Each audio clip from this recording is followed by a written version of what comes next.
Kaya pala mahihain sa camera. Lang yan, pre, mas lalaki pa itsura kaysa sa'yo.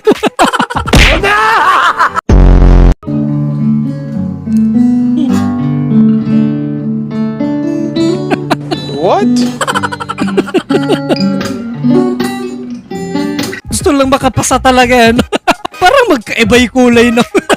Oh, hell no!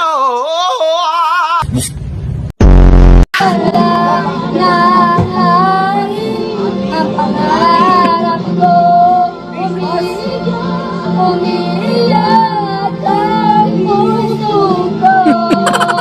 Alaala pa ang sinabi mo noong nadarama pa. Relapse pa. Pag-ibig mo.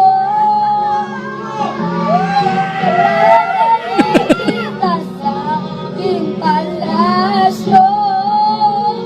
Dadalhin ang gamlang. Nagre-relapse ka kasi nga lang nasa pisonet ka. Biglang na ay kulang sa hulog eh. Emotional damage!